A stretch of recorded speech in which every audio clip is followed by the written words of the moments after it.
Thoth, pensée et pouvoir en Égypte pharaonique, Ferran Iniesta. Horus, le dieu de l'Afrique sur le Nil. Le panthéon des divinités africaines est connu pour être vaste, complexe et divers.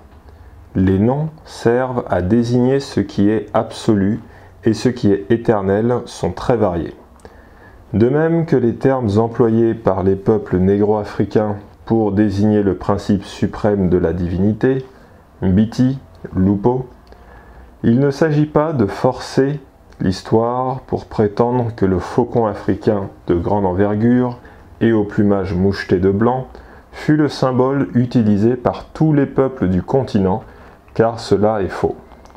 Par contre, il convient de signaler que les informations importantes situent ce grand rapace dans des endroits très éloignés du continent et l'associent presque toujours à la royauté.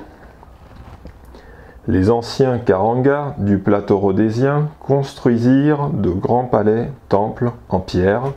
Il y a différents Zimbabwe dans la région. Entre les XIIe et XVIIIe siècles, et durant toute cette époque, le faucon fut la divinité aérienne qui symbolisait le roi dans sa dimension de Moari, ou Dieu parmi les hommes.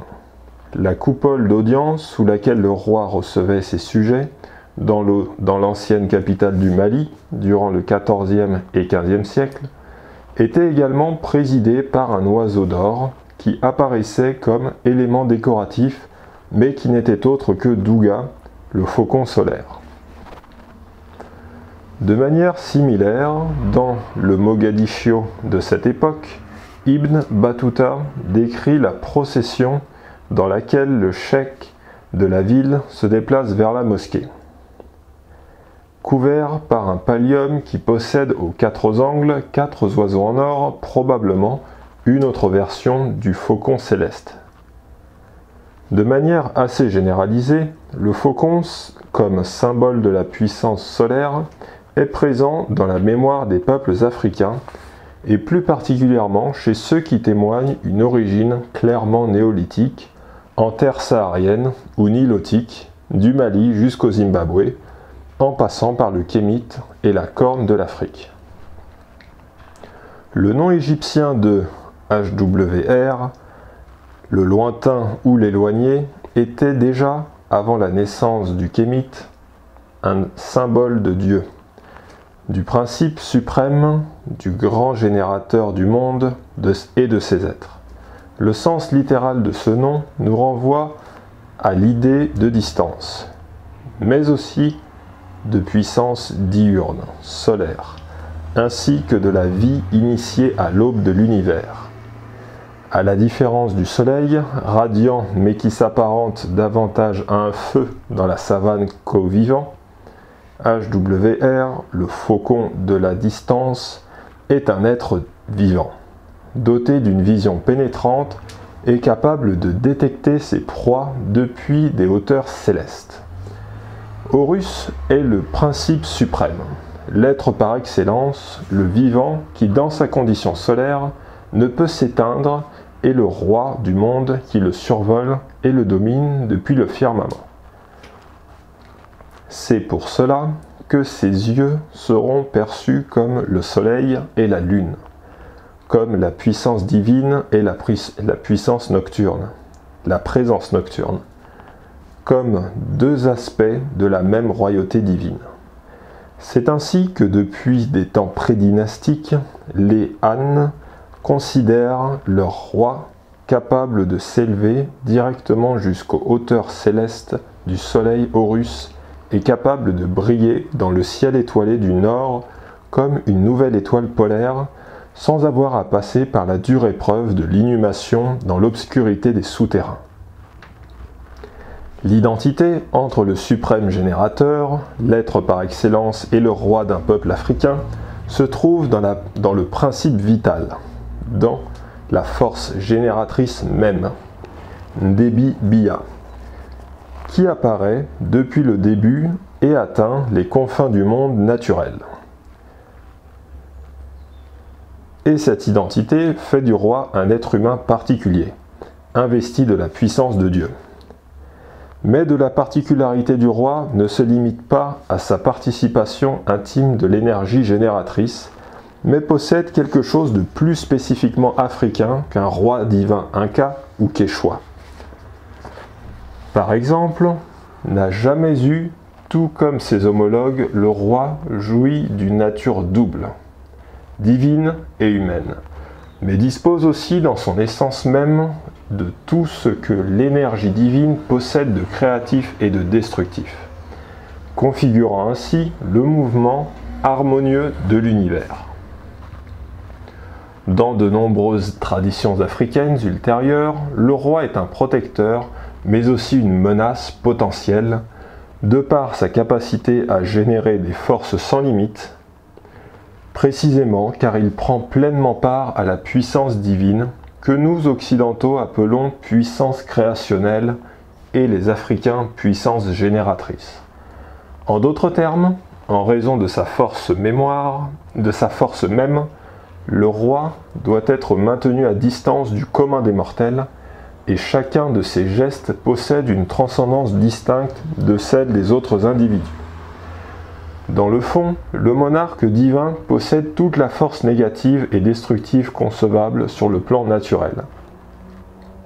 Dans le monde généré par le principe suprême ou Dieu. Cette dualité inhérente à la royauté africaine a été identifiée par les couleurs noires et rouges comme symbole de création et de mort. N'importe quel roi de l'ère culturelle bantoue, comme au Kémite il y a de cela 6000 ans, est à la fois protecteur et destructeur, noir et rouge.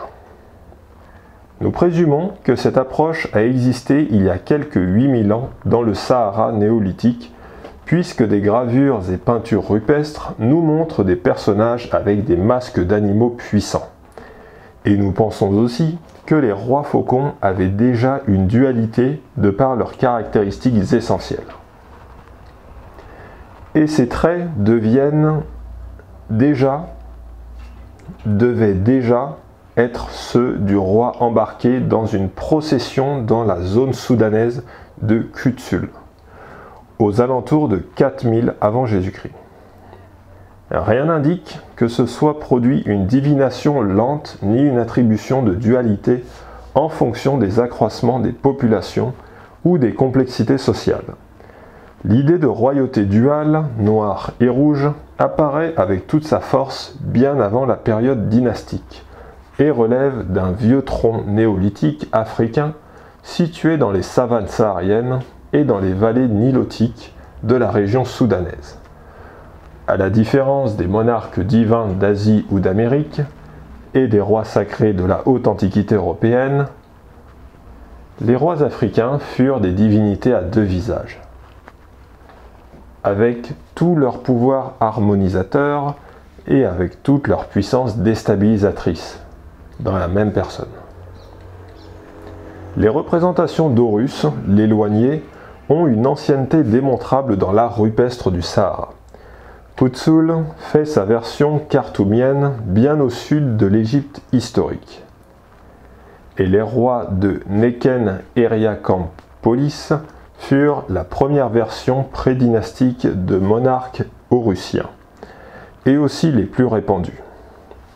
Et ce furent justement les gouvernants divins de la maison royale de Neken, déjà durant la phase de la Nagada III, qui commencèrent à laisser sur les cartouches royaux sur lesquels ils inscrivaient leur nom une image de deux faucons face à face, situés au-dessus du cartouche horizontal et allongé. Ces deux faucons étaient surnommés les deux combattants car ils étaient les représentations d'Horus et de Seth, les deux facettes de la royauté, le noir et le rouge, le bienveillant et le pervers. Ainsi, la première version du dieu rouge, Seth, fut un faucon situé en position importante et d'égalité à l'autre faucon, Horus, tous deux représentant la puissance divine sur terre. Il faudra attendre quelques 1500 ans au Moyen Empire, moins 2500 avant Jésus-Christ, pour que Seth soit représenté avec les traits terrestres d'un animal canidé, ceux d'un chacal, mais sans identification claire. Cette représentation animale de Seth, apparue tardivement, indique un long processus de retardement déjà initié avant 3000 avant Jésus-Christ. Lorsque l'orientation absolutiste des monarques des premières dynasties eut besoin de reléguer le dieu rouge à une position plus subordonnée et moins importante pour une royauté qui cherchait à se présenter comme le bien absolu. Si nous lisons avec attention l'analyse du texte de la théologie memphite, aux alentours de 2700 avant Jésus-Christ, faite par Francfort, nous observons que dans le mythe, le dieu Seth n'était pas un usurpateur, mais un roi de la Haute-Égypte, que le tribunal des dieux finalement choisit d'écarter en raison de son comportement dangereux. De même, si nous lisons certains textes de l'Ancien Empire, entre 2800 et 2150 avant Jésus-Christ, nous verrons que Seth était l'échelle qu'Osiris devait emprunter pour accéder au ciel, ce qui certifie à nouveau la légitimité monarchique du dieu rouge. Il ne faut donc pas s'étonner que durant une bonne partie du 4e millénaire, durant lequel se forma le kémite, Seth fasse partie de la figure fauconnière d'Horus même, Kutzul-Neken, pour plus tard se séparer de ce dernier afin de mettre en évidence la double réalité du pouvoir, le côté resplendissant et le côté sombre. Dans la perception africaine actuelle, les deux combattants seraient les frères jumeaux qui opèrent séparément, expliquant ainsi la joie et la tristesse, l'abondance et la pénurie, la naissance et la mort, le bien et le mal. La scission du dieu Horus en les deux combattants est le fruit tardif de l'incapacité à percevoir le pouvoir comme un tout complexe et comme une tentative avortée de présenter un bien immaculé et un mal déterminé. C'est ainsi, par la voie de la scission idéologique de l'unité divine et royale, que fut préparé le terrain pour les dynasties solaires absolutistes, durant le 3e millénaire, en vue de séparer en premier lieu Seth comme le mal, et le subordonner ensuite jusqu'à finalement transformer le pharaon en une puissance strictement négative. Un simple coup d'œil à la palette de Narmer, l'unificateur du kémite, nous permet de comprendre que l'exaltation de l'ordre nouveau n'est pas exempte d'une forte dose de violence et de mort, comme le prouvent les corps des ennemis décapités et le dieu faucon extirpant l'essence vitale d'un vaincu du delta. Les efforts ultérieurs de la 10e dynastie pour faire du monarque un bon berger n'ont pas réussi non plus à bannir le loup sétien, un maraudeur sans lequel le bon roi protecteur n'aurait plus de sens.